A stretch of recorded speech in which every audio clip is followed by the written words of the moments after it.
Hello साथियों, नमस्ते। कैसे हैं आप सब लोग? उम्मीद है शानदार, जिंदाबाद, जबरदस्त होंगे और आपकी तैयारी भी बहुत बढ़िया चल रही होगी। उम्मीद करता हूं। ठीक है, आवाज आ रही है सबको। आज हम जिस वैकेंसी के बारे में बताने आए हैं वो है एसएससी सिलेक्शन पोस्ट फेज 14। और आप सबको मालूम है कि जैसे जैसे साल बढ़ता है ये फेज बढ़ता चला जाता है। यानी पिछली बार फेज 13 था, उससे पहले फेज 12 था। तो जब हम फेज 13 की बात करते हैं तो उस बार से इस बार वैकेंसी तो करीब हजारों में ज्यादा है।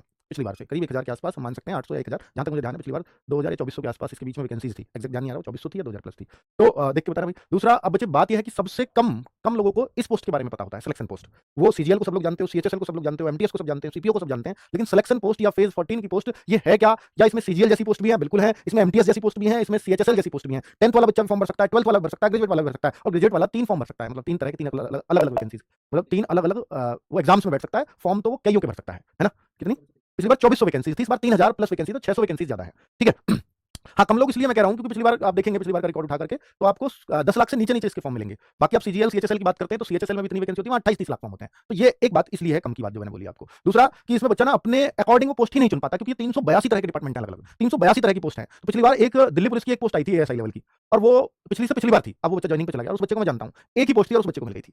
और ऐसा भी नहीं है, और उसके सीजीएल से हालांकि वो नौकरी कर रहा था, ऑडिटर वगैरह में था ऑलरेडी, लेकिन उसको वो पोस्ट मिल गई थी। तो ऐसा नहीं है कि एक तो बिल्कुल उसको मिलती है जो रैंक 1 के लायक हो, नहीं, ऐसा नहीं होता। क्योंकि बहुतों ने उसको देख के छोड़ दिया होगा, एक पोस्ट इस पे क्यों ही फॉर्म भरें, है ना? तो दिल्ली पुलिस की नौकरी अब आप सोचो ना, उसके अकेले की ट्रेनिंग हो रही है ना? टेलीकॉम विभाग में था, एक्सचेंज वगैरह की पोस्ट थी, तो उसमें उसने ज्वाइन किया है। ऑडिटर की छोड़ के सोचो।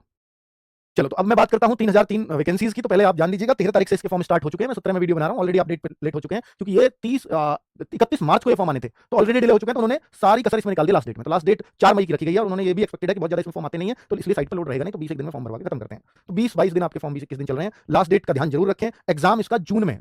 जून में इन्होंने टेंटेटिव सेलेक्ट किया, क्योंकि अभी डेट सेलेक्ट नहीं है। हो सकता है थोड़ा बहुत आगे पीछे करना पड़े, आगे तो मुश्किल ही होगा, पीछे हो सकता है जून लास्ट में जाए, जुलाई में हो, वो एक अलग कहानी है। तो फिलहाल आपको सिलेक्शन पोस्ट के देख रहे हैं। अभी सीजीएल के फॉर्म भी इसके बाद शायद लाइन में होंगे।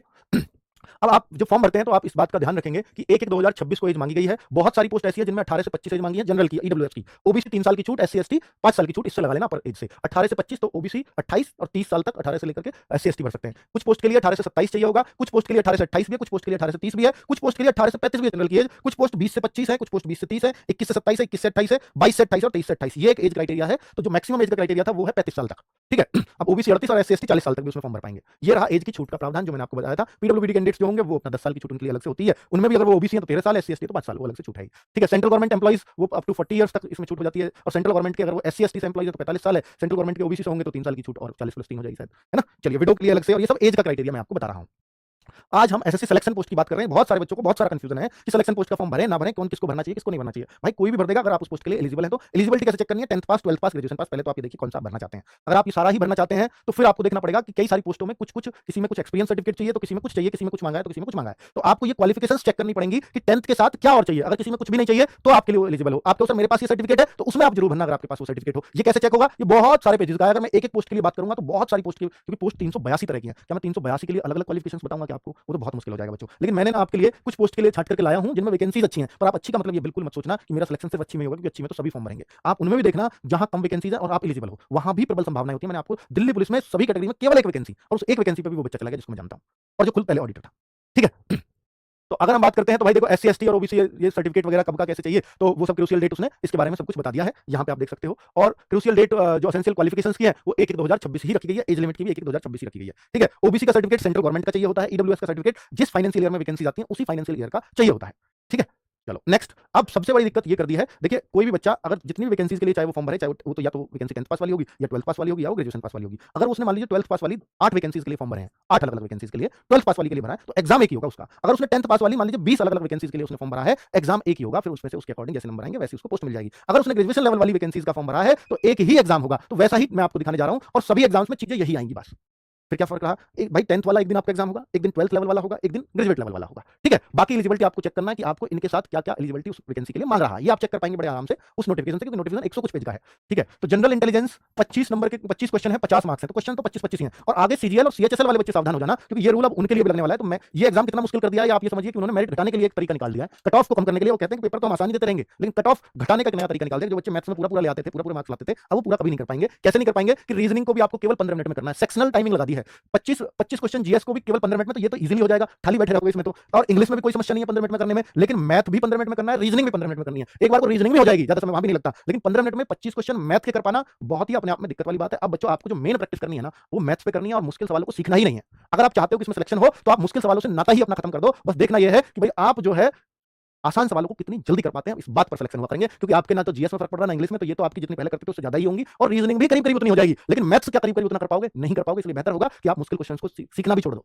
ठीक है, चलो, तो ये आपका पेपर का पैटर्न है, और यही 10th का है, यही 12th का पैटर्न है, यही ग्रेजुएशन लेवल का पैटर्न है। कुछ पोस्ट पे ग्रेजुएशन एंड एबव पोस्ट अर्थात पोस्ट ग्रेजुएशन भी चाहिए, और उनके लिए सबको टेस्ट यही आएगा। लेकिन अब आप कहोगे सर क्या सिलेबस में फर्क है? हाँ, सिलेबस में थोड़ा सा फर्क है कि जैसे मैथ्स में ये चैप्टर्स और शामिल होंगे, 10th वाले में ये रहेंगे, 12th वाले में ये और ऐड हो गए, ग्रेजुएशन वालों में थोड़े से और ऐड हो जाएंगे। और ये सभी सब्जेक्ट्स में उन्होंने किया है, मैं आगे आपको दिखाने वाला हूं। एक क्वेश्चन 2 मार्क्स का होगा, 200 मार्क्स का पेपर है, एक ही पेपर है। यहाँ टियर 1 टियर 2 जैसी कोई बात ही नहीं होती। जैसे एमटीएस में भी एक पेपर से सिलेक्शन हो जाता है, इसमें भी एक ही पेपर से सिलेक्शन हो जाता है ना। और 0.5 की नेगेटिव मार्किंग, अर्थात 1/4 की ही नेगेटिव मार्किंग, क्वेश्चन 2 नंबर का है, 0.5 कटेगा तो 1/4 की नेगेटिव मार्किंग हो गई। अब आप देखते हैं कि भाई देखो, ये सिलेबस दिया मैट्रिकुलेशन लेवल, यानी रीजनिंग का क्या है, ये चैप्टर से जीएस का क्या है, क्वांटिटेटिव एप्टीट्यूड एंड मैथ्स का क्या है, और इंग्लिश लैंग्वेज का क्या है, वो सब कुछ इन्होंने दिया है। आप देख सकते हो कि जो 10th लेवल वाला मैथ्स है, उसमें आप देखेंगे तो आपके ये जो है अलजेब्रा, ट्रिग्नोमेट्री, ये सब इसमें से गायब आपको दिखते हैं। कहीं भी आपको अलजेब्रा, ट्रिग्नोमेट्री भी नजर, अर्थात एडवांस मैथ्स नजर ही नहीं आता। सीधा एसएससी एमटीएस, एसएससी जीडी में जैसा मैथ्स पूछा जाता है वैसा ही यहां पूछा जाएगा। ठीक है, अब हम वहीं 12th बेस पे आ जाते हैं। तो 12th बेस में सबका सिलेबस लिखा हुआ है, थोड़ा कम दिखाई दे रहा होगा पर मैं आपको बता देता हूं। तो यहाँ एंगल्स और ये सब कुछ, ज्योमेट्री भी आ जाती है, ट्रिग्नोमेट्री भी आ जाती है, तो ये सब 12th के सिलेबस के यानी रहेगा। और जनरल भाई जैसे आप सीएचएसएल में भी तो ये सब देखते हो, वही है सेम। आप कहो कि सर सीजीएल वालों के लिए जो होता है जनरल इंटेलिजेंस, वही यानी रीजनिंग के चैप्टर्स हैं, वही जनरल अवेयरनेस है, वही क्वांटिटेटिव एप्टीट्यूड अर्थात मैथ्स है, और वही इंग्लिश लैंग्वेज है। तो यानी कुछ भी चेंज वैसा नहीं है। जो 10th 12th ग्रेजुएशन जो एसएससी पूछती आई है, वैसा ही पेपर यहाँ लेने जा रही है। ठीक है, अब फॉर्म भरते समय इस बात का जरूर ध्यान रखना कि ये सब इस तरह के फोटोग्राफ, इस तरह के बैकग्राउंड, इस तरह के जो आपके ब्लर फोटो आ रहे हैं, सब एलिजिबल नहीं होंगे। इस तरह का फोटो पूरी तरह से चलेगा, कलरफुल फोटो होना चाहिए। ये आपको दिख रहा है पीछे जो बैकग्राउंड है, वो लाइट बैकग्राउंड रख लो, अच्छा रहेगा। प्लेन बैकग्राउंड हो, लाइन वाला बैकग्राउंड ना हो। दूसरा, अगर आप देखते हैं कि ये सर किस तरह की कौन सी वैकेंसी है, कहां से चेक करेंगे, तो आप देखेंगे कि कहां कितनी कितनी पोस्ट है। तो पोस्ट भी आपको दिखाई दे रही है, जैसे 2 यूआर की हैं, 2 टोटल, इसमें केवल 2 ही वैकेंसी है। हायर सेकेंडरी लेवल एग्जाम है, अर्थात +2 लेवल का है। इसकी क्वालिफिकेशंस क्या है, स्टेनोग्राफर ग्रेड 3, तो वो आपको वहां पर मिल जाएंगे, जहां पर इनकी सबकी क्वालिफिकेशन अलग अलग बताई गई है। ऐसी लेबोरेटरी अटेंडेंट, इसके लिए अलग से क्या चाहिए होगा वो भी आपको बताया गया है। लेवल 2 की नौकरी है, इसमें 10th लेवल का ही पेपर आपको देना पड़ेगा। 18-27 एज है, तो सारा एज क्राइटेरिया, लेवल की कौन से की पोस्ट है, कितनी पोस्ट है, ये आपको दी हुई है। तो ये पहला पेज है। ऐसे दूसरा पेज जेई की वैकेंसी, ये डिपार्टमेंट का नाम लिखा हुआ है कि जेई कहां पर। ठीक है, तो जेई में भी ये हायर सेकेंडरी लेवल का ही आपसे पेपर करवा रहे हैं, यानी आपको 10+2 लेवल का पेपर देना होगा। लेकिन क्वालिफिकेशंस क्या है वो आपको नोटिफिकेशन के अंदर आपको इन सभी पोस्ट की मिल जाएंगी इजीली।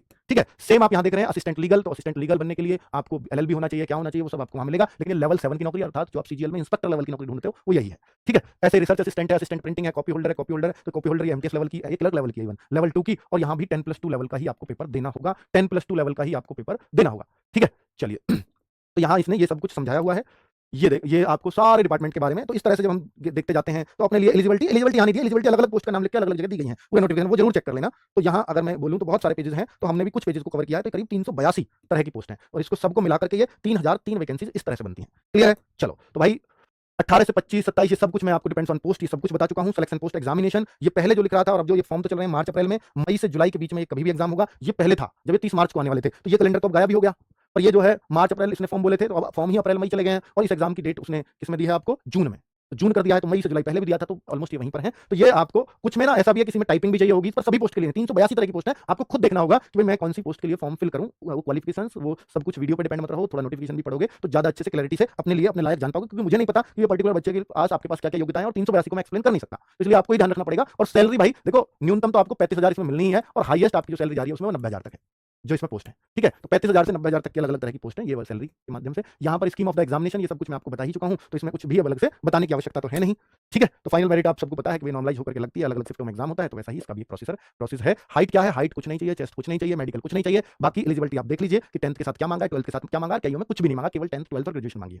किसी में 10th मांगी है केवल, किसी में 12th। तो ऐसी पोस्ट आपको ढूंढनी है अगर आपके पास कुछ भी एक्स्ट्रा सर्टिफिकेट नहीं है तो। और फिजिकल किसी एक आध पोस्ट में हो भी सकता है, जरूरी नहीं है किसी में भी नहीं है, कुछ में जरूर हो सकता है। वो आपको नोटिफिकेशन के साथ ही पता चलेगा जब आप उसको पढ़ेंगे। Thank you very much.